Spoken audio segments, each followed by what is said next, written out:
It's Deandre Taylor here, and here are 7 steps to get out of a toxic relationship. This can be an intimate relationship, as far as like dating somebody. This can be friendships as well. But this is just 7 steps on how to get out of a toxic relationship. And trust me, I have been in those. The first step is to recognize that it is toxic, right? So in this relationship, you have to really decide, am I giving more than I'm getting in this relationship? Um, are there more bad times than there are good times? Um, is there lying? Is there deceit? Is there manipulation? What is going on in this relationship? Why am I feeling like this relationship is toxic? Okay, I would like to point out, let me be clear. Just because somebody is not cheating on you in a relationship does not mean that you are in a good relationship. And I'm saying that for somebody who used to believe that. I used to believe that if somebody wasn't cheating on me, then we're good. But there are so many other ways that you can be toxic in a relationship. You know, are you just manipulative? Are you a liar? Are you just dishonest? Um, are you selfish? You know, do you not want to give as much as you get? Um, I mean, there's just a plethora of ways, and you can decide how you feel. But the number one, honestly, way to find out that you're in a toxic relationship is just trust how you feel. You know when something doesn't feel right. You know when you feel like somebody doesn't care about you as much as you care about them. Like you're putting out more than you're getting. Like you're walking on eggshells. Like you're begging for something out of this relationship that you're not getting. That is a toxic relationship. In every relationship in your life, there should just be a natural reciprocity. You're giving out what you're getting. So that's step one. Step two is reflect on how you got there. Now, this takes some personal like growth. You know, I hate to say that, but you play a role in that. How did I get here? What are the things that I ignored, or that I could have seen in the beginning that would have kept me from being entangled in this situation, right? So for me, one of the most toxic relationships that I was in was in college. A lot of people knew about it. It was a 3-year situationship, right? I got here because for the first, I went to middle school with this person, and for the first couple months in our relationship, there was a side of this person that I really connected to that was so sweet, that was so intimate, and I believed that. And then there was a shift. And then there was a whole nother person that was now rearing its face, and it was completely opposite than who I had initially met. And what kept me in this 3-year situationship was that I attached myself to who the person was or who I thought they were when I first met them. I believed that that was the true them, and that whatever they were doing right now was not who they are. That they're just straying, whatever, whatever. Regardless of what they were showing me, I believed that I could take this person back to who they were, or that this is who they were deep down inside. And I refused to see what they were showing me as who they truly and have always been. Like they say, for the first couple months or even a year, you were dating somebody's representative, the best parts of themselves, the only parts that you want to see, but that can only last for so long.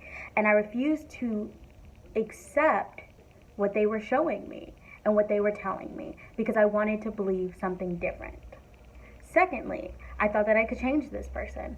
I thought that if I just loved them enough and I just, stayed down for them no matter what, through thick and thin, that they would see how down I was for them, how loyal I was for them, blah, blah, blah, blah, blah. But the truth is, all I showed them is what that I had no self-worth and no self-esteem, and that I was willing to do whatever to be with them, and that I just really really didn't have any self-respect. And to be honest, that's not an attractive feature. Like, looking back on it, I thought I was showing that I was a ride or die and that I was this and that. You know, the fact that every time they did me wrong, I was still there. I was still, at the end of the day, like, at the end of the day, he knows where it is, what it is, blah, blah, blah, even though he was doing all this other stuff. But all I was showing was that I had no respect for myself, that I had no self-worth.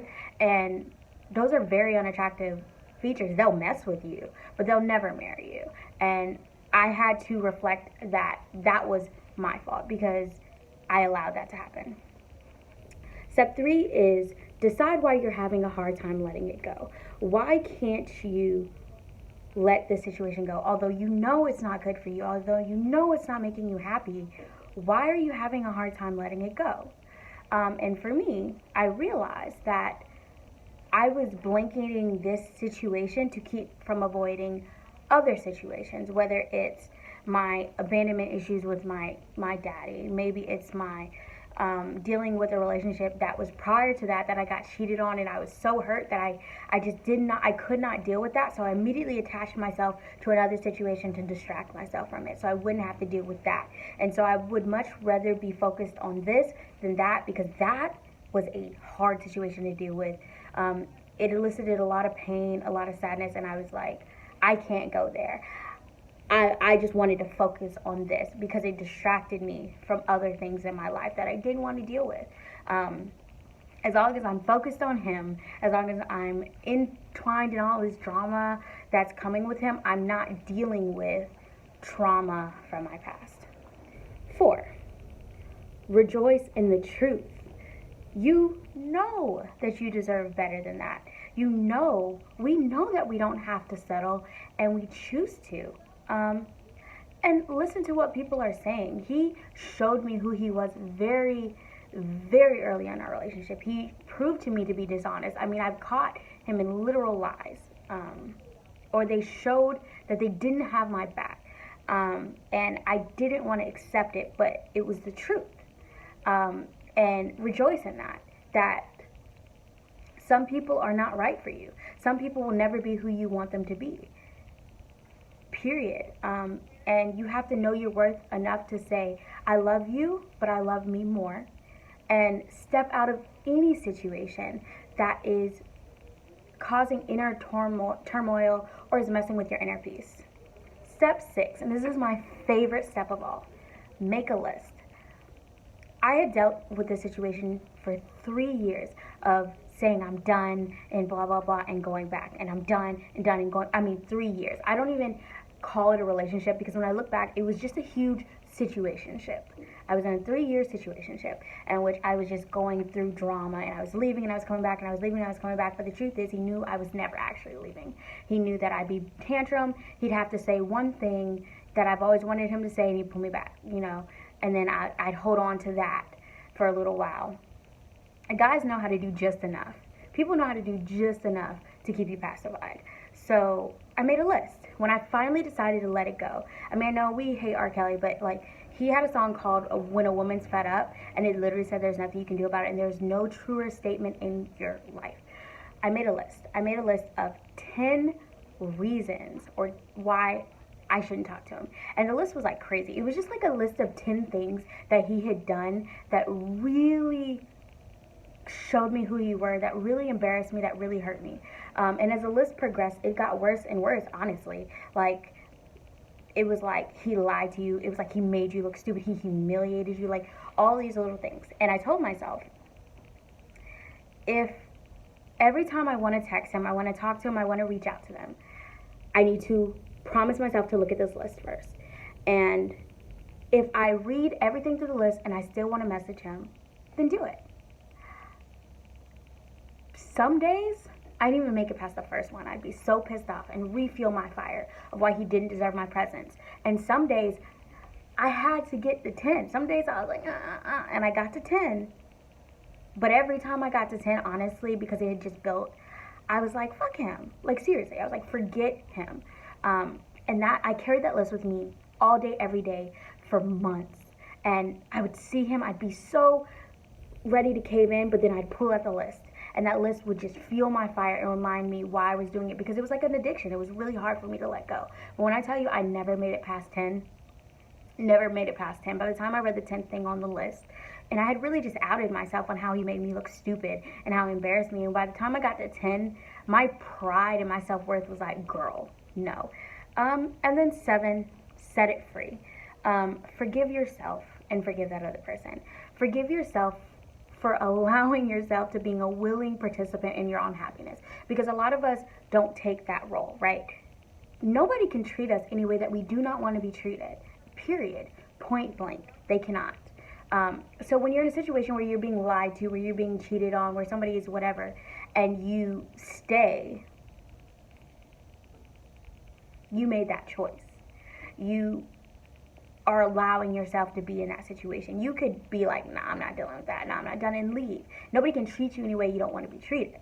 So forgive yourself. Forgive yourself for having a lapse in judgment. Forgive yourself for really lowering your self-worth, for letting people affect your self-esteem. Just forgive yourself, and say, I don't care what I accepted in the past, I'm not accepting that anymore. And then don't. And then forgive the other person. Seriously. Because whatever the situation is, hurt people.